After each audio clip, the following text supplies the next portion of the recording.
Hey, how's it going, everybody? It's RC Maxfield here from the Back to 12 podcast, and in today's video, we are going to do second half expectations and a record prediction for Texas Tech football. We'll also talk about Texas Tech men's basketball as the new KenPom ratings came out, and if you don't know what KenPom is, don't worry, I will explain it later in the video. But hey, let's jump right into this as Texas Tech football had a bye week this past week, and now heading into a new week, they will get ready for West Virginia for the homecoming game this weekend at Jones AT&T Stadium. Kickoff is set for 2 p.m.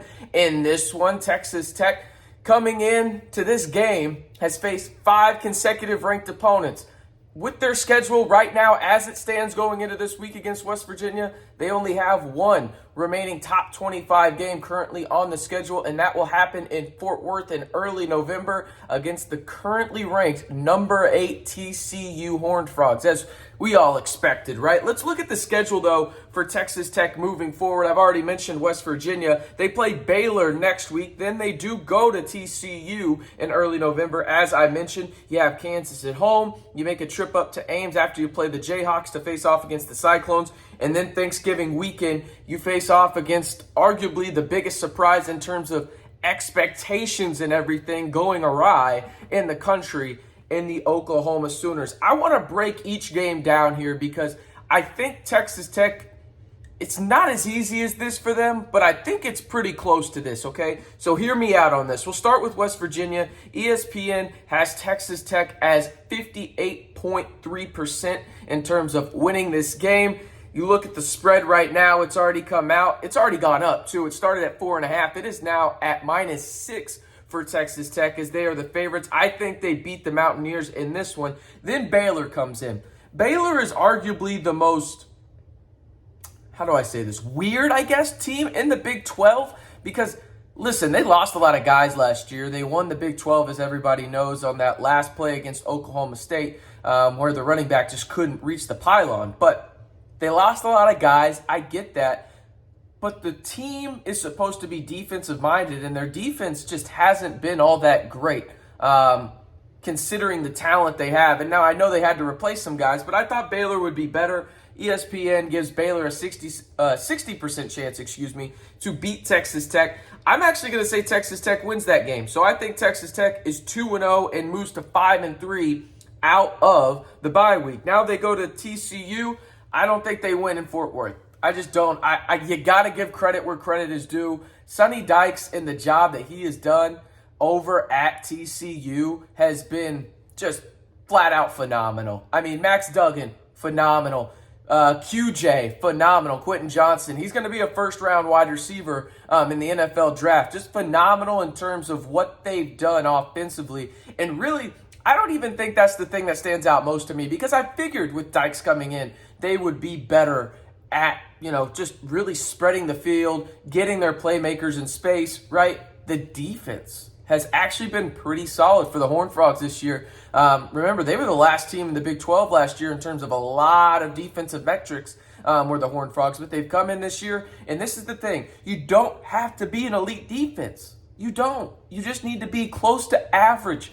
Shoot, even a little bit below it, and you'll be okay when your offense is that good, and TCU has done that. So I think Texas Tech loses that game in Fort Worth. Then they welcome in the Jayhawks. We talked about Oklahoma being the biggest disappointment. Maybe the biggest surprise in college football has been the Kansas Jayhawks. I think Texas Tech wins that game, and they move to 3-1 after the bye and secure bowl eligibility right there, going to 6-4 on the season. Now you got 2 more games remaining. You go to Ames.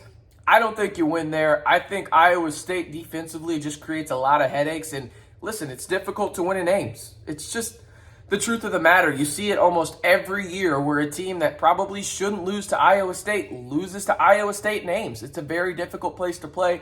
I think Texas Tech loses that game. Now, Oklahoma is going to be interesting because you think about what is going on at that time. Obviously, it's Thanksgiving. Not a lot of students in the crowd. How raucous is that environment for Texas Tech? Obviously, it'll be senior night as well. For me, I think Texas Tech could see an Oklahoma team that is either fighting for their bowl life or has just kind of given up on the season. I think that there's 2 ways to look at it. I sort of tend to lead towards the latter in terms of maybe they've already got their 6th win, and some of these guys are just like, screw it, who cares? We don't even care about this no-name bowl anyway, right? We're at Oklahoma. We're supposed to be better than this, which to some degree, yeah, I agree with that. But also at the same time, you play to win the games, and you have to play the games to win them, and you didn't. So in this situation, now, I will say this, and I probably should preface this moving forward, all of this does depend on who starts at quarterback for Texas Tech. In my mind right now, I'm on the ship where it's hard to put Baron Morton on the bench. Now, I will understand exactly if they pick Donovan Smith, if they pick Tyler Shuck. I'll get it to some degree, but overall, I'm going in with the expectation that Baron Morton is the starting quarterback. Again, my opinion, we'll have more from Joey McGuire on this in his Monday press conference. This is being recorded on Sunday, October 16th, so a little early on this. But you look at what Texas Tech has there, and I think it's as easy as this, and maybe I'm just naive for thinking this. I think Texas Tech wins every home game they have for the rest of the season. You play West Virginia, you play Baylor, you play Kansas, and you play Oklahoma at home. That's 4 wins. You get to 7-5. I don't know. Maybe I'm crazy and you have a slip-up game. Most likely against Baylor, I would guess, or Oklahoma at the end of the year. If you go 1-1 against them at home, you'd probably take that. You're 6-6. You go to a bowl game. But again, I think Texas Tech, you could look at it on their schedule almost as easy as they win their home games and they lose their road games remaining on the schedule. They go 4-2. They end the year 7-5. Let me know, though, what is your record prediction for Texas Tech to end the season? 4-2, 3-3. What do you got? What will Texas Tech end the season with? Is it going to be 6-6, 7-5, 8-4? Let me know in the comments. And if you haven't already, like the video. We're giving you daily Texas Tech videos here. It really helps the channel out when you like the video, and we really do appreciate all of our subscribers' support. We're at 860 at the time of this recording. Really, really appreciate each and every one of you. All right, let's jump into Texas Tech men's basketball. As we know, they were picked to finish tied for 5th in the Big 12 with 42 points in the preseason Big 12 poll, only behind Baylor, Kansas, TCU, and Texas. Not in that order. Flip Texas and TCU. But really, I'll be honest with you. The rankings don't mean much to me. I look at these guys like KenPom, Haslam metrics, even the net rankings to some degree. But really, the 2 metrics and rating systems that I trust the most are Haslam metrics and then KenPom. And we're going to talk about KenPom today, and I'll explain kind of what KenPom is. Basically, what he does is he goes in and he crunches the numbers, and he gives you a defensive metric, an offensive metric. Everything is adjusted between your conference, neutral site, road game, whatever it may be. There's even a little metric called luck, which, hey, every good team needs a little bit of luck to win, right? So you go in there and you look at everything like this, and you look at where the Big 12 is ranked. And I'm going to read you in order the Big 12 teams in terms of where they are ranked in KenPom, okay? In order, and I'll give you their national rank as well, okay? So let's start at the bottom here. The worst team in the Big 12 KenPom has is Kansas State, at 77th, and then West Virginia at 73.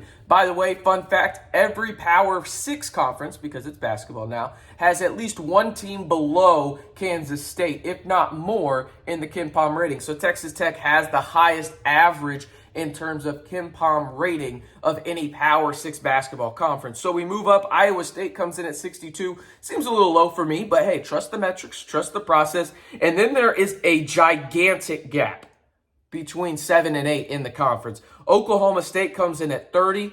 Oklahoma comes in at 28.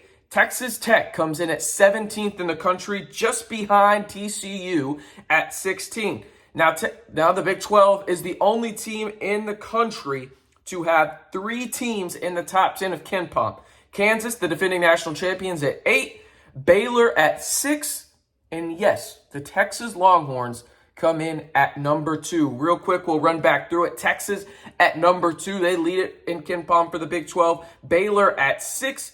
Kansas, the national champions, at least the defending national champions, at 8. TCU at 16. Texas Tech comes in at 17. The 5th-ranked Big 12 team, according to KenPom. Oklahoma at 28. Oklahoma State at 30. A massive drop-off to Iowa State at 62.